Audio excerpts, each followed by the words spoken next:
थी वो बॉलीवुड स्टार जिसकी तुम बात कर रहे थे, और उधर वो विधवा अपना इंतजार कर रही है।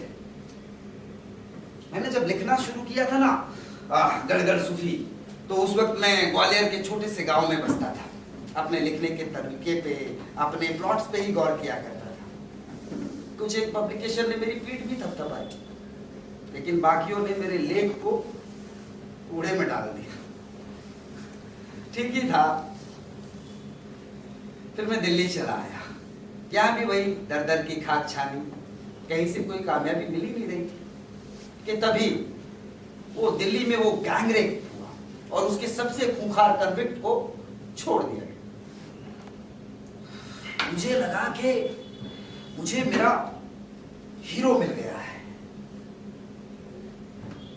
हिंदुस्तान बदल रहा था, हिंदुस्तान के नौजवान यूके यूएस जाना चाहते थे, और मैंने वैसा ही किया।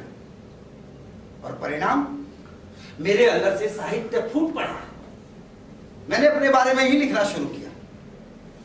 शुरू में लगा कि मैं गिरफ्तार हो जाऊंगा, लेकिन वो स्वीडिश राइटर जिसने मुझे कॉन्ग्रेचुलेट किया, मेरी पीठ ठोकी, मुझे लिखने के लिए आगे पैसे दिए, उसी की वाइफ के साथ मेरा अफेयर मेरे पहले नॉवेल का प्लॉट बना, जो कहलाया बाद में बेस्ट सेलर। अब तुम चुपचाप खामोशी से विस्की का एक पैक उठा के पी लो। जी नहीं। तुमने कभी नहीं पिया है, पी लो। जी बस, धन्यवाद। हाँ, तो वो जमाना था बेस्ट सेलर का, और मैं समझ चुका था आने वाला समाज उसी तरफ इशारा कर रहा था। तो जैसे ही मैंने जाना इस सोसाइटी को क्या चाहिए, मैंने वही देना शुरू कर दिया उनकी सहूलियत के हिसाब से। मैंने अपनी ही आत्मकथाएं लिखनी शुरू की। अपने स्टाइल के बारे में सोचना ही छोड़ दिया ताकि मैं बिना किसी स्टाइल के लिख सकूं, और फिर वही मेरा स्टाइल बन गया। मैं फेमस हो गया, फेमस, प्रसिद्ध। और मेरे फेम ने मुझे फिर वही वो गुमनामी और ढकी हुई जिंदगी जीने के लिए मजबूर किया। पब्लिक मुझे उससे भी बुरी परिस्थिति में देखना चाहती थी। क्यों? क्योंकि वो सब महसूस कर सके जो वो महसूस नहीं कर सकते, जो उनके लिए हराम है। और इस तरह मैं बन गया एक नरपिशाच, एक मर्डरर, एक पब्लिक एनिमी। और उसके बाद जो भी हुआ वो मेरी प्रसिद्धि को और आगे ले गया, बहुत आगे। मेरी किताबें जलाई गई, बैन की गई, धार्मिक संस्थाओं ने मुझे दोषी ठहराया, मुझ पर केस किए, लेकिन मेरी किताबें, उनकी प्रिंटिंग बढ़ती गई, बिक्री बढ़ती गई, वो पढ़ी जाती गई। और फिर तुम आए ये अपने घटिया सबूतों के साथ कि मेरे नॉवेल्स सिर्फ और सिर्फ सच बतलाते हैं।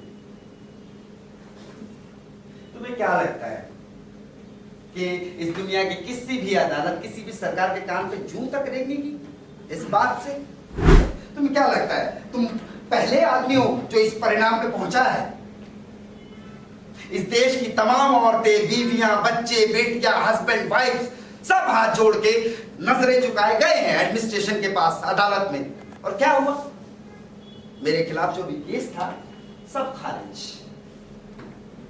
इस देश के अटर्नीज ने, लॉ एंड ऑर्डर के रखवालों ने, यहां तक कि इस देश के प्रेसिडेंट ने बीच में मेरे मामले में बोलकर मेरी जान बचाई है आर्ट के नाम पर।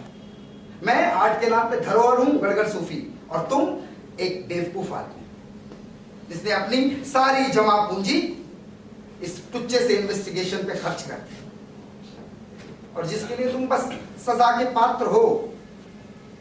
चलो खड़े हो, खड़े हो, और शोर मचाओ, उठो, शोर मचाओ। ये आप पिस्तौल क्यों निकाल रहे हैं? क्योंकि मुझे प्लॉट चाहिए। नया प्लॉट? हाँ, और मुझे प्लॉट मिल गया है। अरे कोई बचाओ! कोई नहीं आने वाला। बचाओ! नहीं, वो बॉलीवुड की वो सुपरस्टार। मैं जानता हूं कि ये जो आर्ट ऑफ सेंचुरी है ये सिर्फ एक ढकोसला है, और तुम यहां जो खड़े हुए हो डर के मारे, तुम्हारे मुंह में जो खौफ के कीड़े बिलबिला रहे हैं,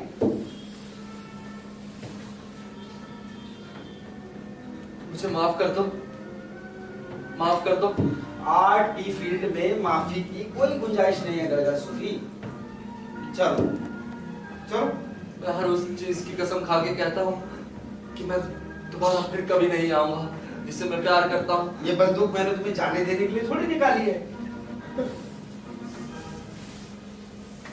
मैं नहीं। तुम्हें अमर बना दूंगा गड़गड़ सूफी। नहीं परमात्मा साहब। लाखों करोड़ों आंखें तुम्हें यहाँ खड़े हुए देखेगी। नहीं परमात्मा साहब, मैं जा रहा हूँ। मैं तुम्हें वर्ल्ड लिटरेचर का हिस्सा बना दूंगा गड़गड़ सूफी। नहीं, मैं जा रहा हूँ। तुम कहीं नहीं जा सकते, तुम कहीं भी नहीं जा सकते। बचाओ। कि तुमने तो मुझे एक नया आइडिया दिया है। अरे बचाओ मुझे। अपनी कोई क्रिएटिविटी नहीं है। चलो तो तुम क्या हो, नंबर 22 या नंबर 21? देखिए परमात्मा साहब, ये चल जाएगी। मेरे हिसाब से नंबर 23। नहीं परमात्मा साहब। हाँ, नंबर 23। नहीं नहीं, नंबर 23।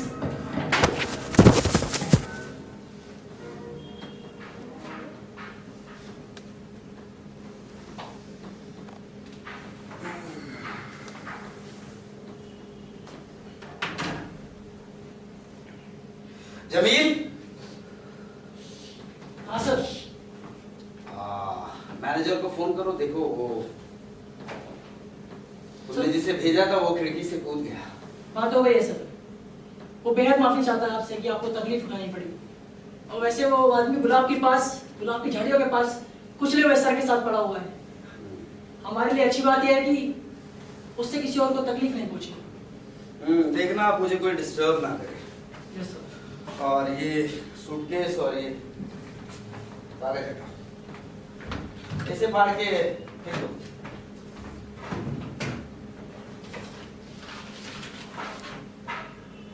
सर इसमें कुछ जरूरी नाम लिखे हैं? जरूरी तो नहीं। नाम ही है, नाम कुछ जरूरी नहीं। तुम जल्दी करो और पैकिंग भी करो। यहाँ का जो भी पर्पस था वो पूरा हो चुका है।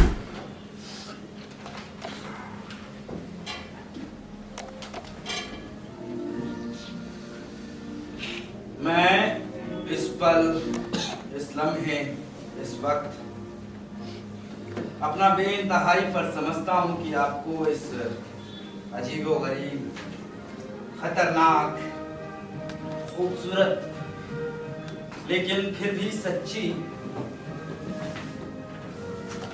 कहानी की मंच सज्जा से सेटिंग से रूबरू करा दूं। वैसे सच्ची कहानी सुनाने में खतरा होता है खासा। क्या पता कोई पुलिस का आदमी या कोई कानून का जानकार दर्शक दीर्घा में बैठा हो, भले वो ऑफिशियली ना हो लेकिन फिर भी। बहरहाल चलो मैं सर, चलो चलो, अब तुम्हें आराम की जरूरत है। हाँ? बहुत हो गया। सर वो मेरे सिगार।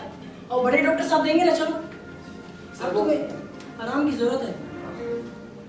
मुझे दिल्ली में घेर लिया गया था। हाँ हाँ आइए। मुझे बहुत सारे लोगों ने पकड़ लिया और कहा कि परिवार परिवार नहीं होता है। कोई बात नहीं। और मेरी लाल चड्डी फाड़ दी, आइए। मेरी लाल चड्डी में छेद कर दिया।